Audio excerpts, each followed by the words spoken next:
तो शिष्य को चाहिए होता है गुरु।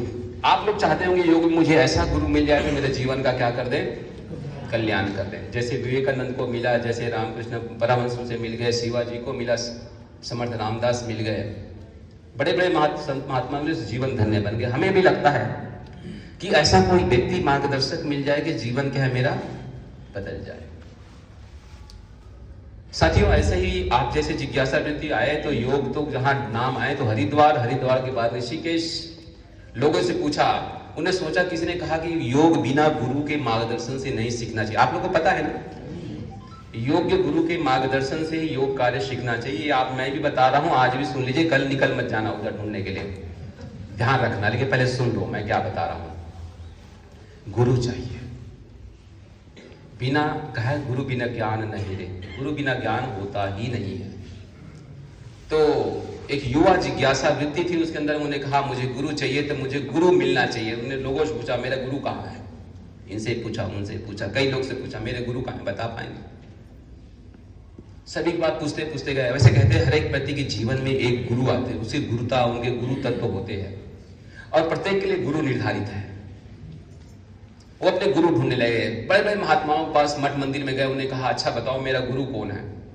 सब लोग आश्चर्य हुए, यार अब तक लोगों ने ये नहीं पूछा। उन्हें कई लोग गए और जाकर गुरु बना लिए, लेकिन ये बंदा एक ऐसा पूछ रहा है कि मेरा गुरु कौन है मुझे बताओ, या नहीं तो ये तो बता दो गुरु कहाँ मिलेगा, गुरु की पहचान क्या है, पहचान ही बता लो, मैं ढूंढ लूंगा दुनिया में कहीं पे भी हो। वो ढूंढते रहे इधर उधर, बड़े बड़े मंदिरों ने कहा यार यही दीक्षा ले लो। बोले आपसे दीक्षा क्यों लूं भाई, अगर दीक्षा लेता हूं, गुरु बनाता हूं, तो क्यों बनाऊं गुरु आपको? मेरे गुरु के क्या, मेरे अंदर क्या भाव है गुरु पहचानने का, मैं अपने पहचानूं कैसे गुरु को? ढूंढते ढूंढते ढूंढते गए। तो एक महात्मा जी के पास गए, तो जैसे हरिद्वार ऋषिकेश नहीं मिले, तो जस्ट वो पहाड़ ऊपर चढ़े, तो पहाड़ में थोड़े देर ऊपर गया तो एक पेड़ के नीचे एक वृद्ध बाबा जी बैठे हुए थे, दाढ़ी बड़े हुए थे, चेहरे में झुर्रियां जैसी थी। वो जाकर उसके चरणों में प्रणाम किया, बोले बाबा मेरा गुरु बता दो, मैं बहुत दुखी हूं और मैं योग को जीवन में जीना चाहता हूं। उन्हें ऊपर से नीचे तक देखा, उन्हें कहा बेटा एक बात बताओ, तुम्हारा गुरु कौन है ये तो वक्त ही बताएगा, लेकिन मैं तुम्हें एक चीज बता सकता हूं, गुरु का पहचान बता सकता हूं। उस व्यक्ति की जान में जान आ गया। उन्हें कहा पहला व्यक्ति मिला जो गुरु का पहचान मुझे बता रहा है। जिस दिन तुम्हें ये क्षमता मिल जाएगा, समझना तुम्हारा गुरु तुम्हारे सामने प्रकट होगा। एक बार डूबते तिनके का सहारा। उन्हें कहा ठीक है बता दो। उन्हें कहा बेटा सबसे पहले जब तुम्हारा गुरु मिलेगा ना, तुम जब तुम्हारा गुरु मिलेगा, तुम दूर से ही आधा किलोमीटर दूर से ही, या जितने दूर से गुरु को देख पाओ उतने दूर देखते ही तुम्हारे शरीर के पहले तो रोंगटे खड़े हो जाएंगे, शरीर में एक वाइब्रेशन होगी। और ये सबसे अच्छा सिम्टम है, अगर ऐसा होने लग गया तो मैं जैसे ही पहचान लूंगा। अच्छा दूसरा क्या होगा? दूसरा वो होगा कि जो गुरु दिख रहा होगा उसके चारों तरफ ना एक प्रकाश फैला होगा। बोले और अच्छा सिम्टम है। तीसरा क्या होगा? आपका जो गुरु जो होगा ना, वो आप हाथ फैलाए खड़े होंगे ऐसा, आ जाओ। और तुम जब जाओगे ना तो उसके गले नहीं, उसके चरणों में लौट जाओगे। बोले यार ये बड़ा अच्छा सिम्टम है, इसमें तो कोई डाउट ही नहीं है। अगर इतना हो जाए व्यक्ति के जीवन में तो व्यक्ति गुरु पहचान सकता है। क्या दिक्कत है पहचानने में? वो निकल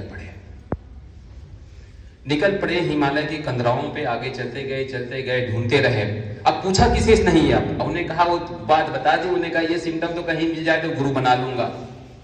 1 साल 2 साल बीते, मठ मंदिरों में गुरुद्वारे में जाए, भोजन किए, जहां मिला गंगा जी के पानी, मंदाकिनी की पान जल, कहीं से जल सेवन मिला, झरने का, सब कुछ पीते रहे, कुछ साधना करते रहे जो आता था उन्हें।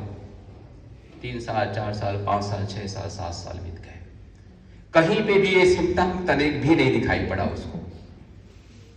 10-11 साल बीत गए। 11 साल बात समझिए। वो हिमालय में ही गंगोत्री यमुनोत्री से लेकर के सारे चारों धाम, हर कंदरा हर मठ मंदिर में छान लगाते रहे और अच्छे अच्छे प्रवचन करने वाले को देखा। देखते ही उनके शरीर में तो एक बाल भी नहीं हिले, पूरे शरीर तो हिलना अलग बात है, कुछ भी नहीं हिला। वो थोड़ा सा निराश है। 12 साल हो गए उसको। कितने साल हो गए? 12 साल। हम लोग को तो 1 साल में ना मिले, छोड़ो ने क्या करना, धंधा पानी कर लेते हैं। वो 12 साल तक टिके रहे। और पता है मित्रों, 12 साल में क्या होता है पता है आपको? योग की सिद्धि, अगर योग के ग्रंथ यदि आपने अध्ययन किए हो, सिद्धि 12 साल में मिलती है व्यक्ति को। साइंस के अकॉर्डिंग 12 साल में हमारे बॉडी की पूरी सेल्स अमूलचूल चेंज हो जाती है। मतलब 12 साल बाद आपका जो शरीर है ना, आपका शरीर ऐसा नहीं होता, बिल्कुल चेंज हो जाता है। एक एक सेल्स रीस्ट्रक्चरिंग हो जाती है अकॉर्डिंग टू साइंस। मतलब हमारा शरीर, मैं आज हूं तो 12 साल बाद मेरे शरीर के एक भी ये सेल्स आज नहीं होगा, वो नया बन चुका होगा। 12 साल तक उस दिव्य हिमालय के कंदराओं पे वहां की अन्न जल को लिया, उसका शरीर पूरा बदल चुका था। उसके अंदर में एक शिष्यत्व की भाव जगह था कि मुझे तो गुरु चाहिए चाहिए, बस चाहे कुछ भी हो जाए। वो व्यक्ति थोड़ा निराश हुए, उन्हें कहा यार 12 साल बीत गया, अब ऐसा करते हैं जहां से गए वहीं से वापस चलते हैं, अब इतना लंबा समय रुकना उचित नहीं होगा। साथियों, फिर उसी रास्ते, जिस रास्ते से गए थे उस रास्ते से वापस आते आते आते रहे, आ रहे थे। एक जगह उसका पैर रुक गया, और जैसे रुका तो सामने देखा उसके शरीर में क्या एक कंपन पैदा हो रहा है, वाइब्रेशन। देखा कि एक प्रकाश एक पेड़ के नीचे, उसे आश्चर्य हुआ था, वो वही पेड़ था जहां से उन्हें यात्रा शुरू की थी। उनकी आंखों में आंसू की धार बहने लग गए। गुरु सामने खड़े थे, मुस्कुरा रहे थे, हाथ फैला दिया। वो व्यक्ति की आंसू में इतने आंसू आए, आंखों में इतने आंसू आए, वो जाके गुरु के चरणों में लेट गए। आप समझ सकते हैं, जो 12 साल जो व्यक्ति कठोरता से जीवन जी रहा हो और उसे वही मिले जहां शुरू किया था, वो गुरु के चरणों में लेट गए और रोते रहे लंबे समय से। और गुरु से एक प्रश्न किया, वो प्रश्न आप लोग पूछेंगे। क्या प्रश्न किया गुरु से उन्होंने? कौन बोलेगा? जल्दी बोलिए, जल्दी बोलिए, प्रश्न कीजिए। खड़े हो, खड़े हो, कौन खड़े हो रहे हैं? जल्दी प्रश्न पूछिए, पूछिए, बोलो बोलो, तू पूछो।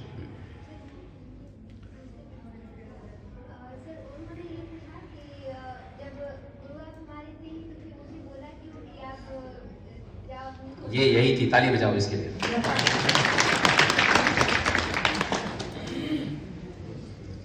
दिल्ली में शायद आपके अंदर भी यही रहा होगा। सबसे पहला प्रश्न यही था, क्योंकि वो वही व्यक्ति था, वही महात्मा जी थे जिन्होंने कहा बेटा गुरु तुम्हें नहीं, वक्त ही बताएगा, लेकिन गुरु का सिम्टम जो है वो आपके अंदर से प्रकट होगा, मैं प्रकट नहीं कराऊंगा। तो उनने जब उनके पूछा तो गुरु ने उसे हृदय से लगाया, उन्होंने कहा पुत्र मैं नहीं बदला, मैं तो वही हूं। अगर कहीं बदलाव हुआ है तो तुम्हारा जीवन, तुम्हारी दृष्टिकोण, तुम्हारे अंदर की सारी एनर्जी सब ट्रांसफॉर्म हो चुका है। तुम्हारी आंखों के ऊपर में जो लेयर था अंधकार अविद्या का, वो सारे के सारे छट गया। तुम्हारे अंदर की वो जिज्ञासा वृत्ति थी, उन्हें सब कुछ आप क्या कर दिया? अलग कर दिया। तुम्हारी आंखों में दृष्टि पैदा हो गई कि तुम गुरु को देख सके।